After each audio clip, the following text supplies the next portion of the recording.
Hello and welcome to our intentionally fabulous tip of the day. I am so thankful you are here. So today is about if you are feeling emotionally or mentally, let's say stressed out, if you just feel like the world is coming at you and things just feel heavy right now, it also doesn't need to be physical. So we can't necessarily disconnect the body, mind, and the spirit. They all go together.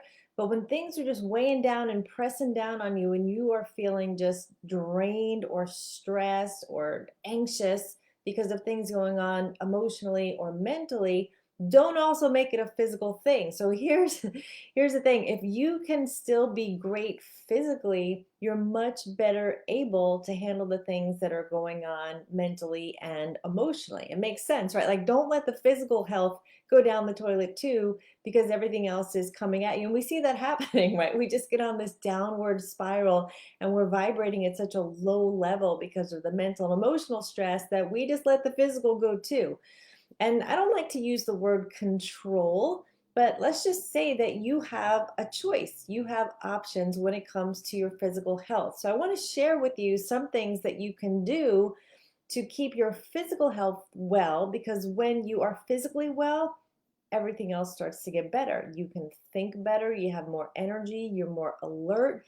And when you let the physical go, now you're dealing with the physical pain on top of the emotional and the mental. So, a couple things, and you're going to be like, Kelly, seriously, you're going to jump right in with this one?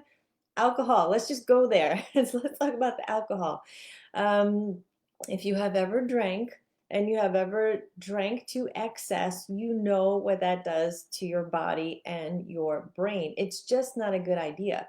We know that alcohol is addicting.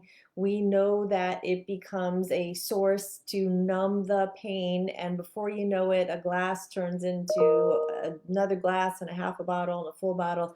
And obviously, it could really be an issue. I'm not minimizing that. What I'm suggesting is if you don't drink, don't start. But if you do, the best thing that you can choose is wine.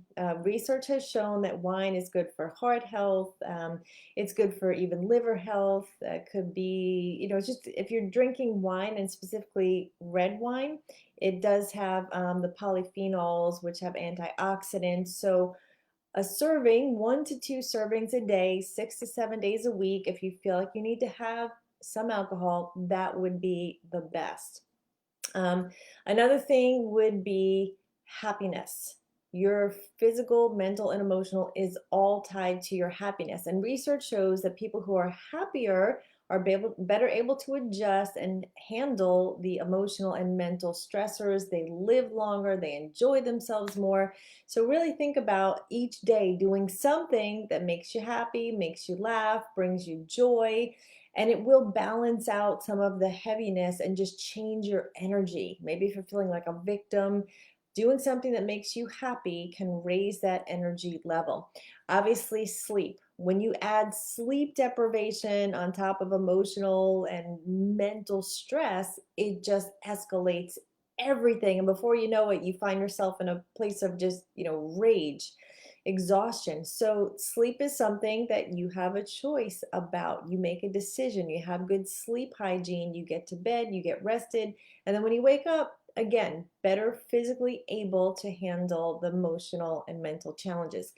Um, Avoid chronic stress where you can. So let's not add to it. Let's not add more drama to it. Set up some healthy boundaries so that you can manage what you have as best you can without taking on more. So learning to say no is something that you can do.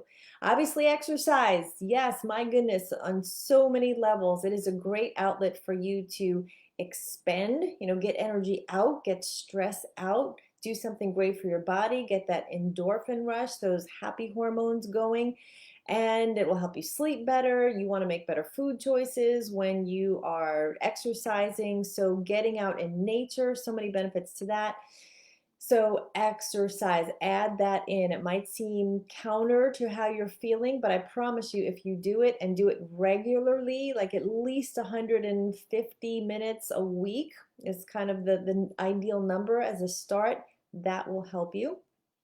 Another one is social. When you're feeling the emotional and the mental stress, having even three friends, three people who you're connected to, who you enjoy their company, who maybe you can unload on or just have some fun with, connect with, will help to lower the emotional and mental stress. Let's talk about food for a minute. What you don't want to do is overfeed. And when we're emotional and stressed, that could be the tendency. We're not even conscious about what we're putting in our mouth. And overfeeding, as you know, stresses you even more. If you can eat a little bit less, that will benefit you in so many ways. It'll increase your energy. It's less work on your body to have to digest all that food. It will set you apart from being in an inflamed state. You can actually lower inflammation. So people who eat less, they live longer, they have more heart health, and so on. So when you're stressed, overfeeding is never the answer. One spice actually that's helpful when your body is stressed is turmeric. You can get this in a powder, you can get it in a tea, you can cook with it. It has curcumin in it, which is an antioxidant and an anti-inflammatory. So even consider adding that. Plant-based foods are shown to be the best, the least amount of stress with the most amount of nutrition. People who eat more plant-based, they tend to live longer and have better health than people who are meat eaters. And I'll throw in one more, and this one is such an obvious insult to your body, but smoking stresses your body. So if you're not smoking, obviously don't start smoking, and any smoke, whether it's an e-cig, cigars, it's just an insult to your body. If you have been smoking and you want to quit, you can actually add years to your life, but we do know that smoking takes health and years from your life. So look for other alternatives to relax you.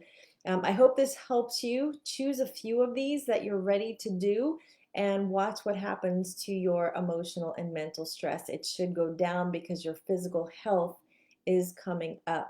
So thanks for tuning in for this tip.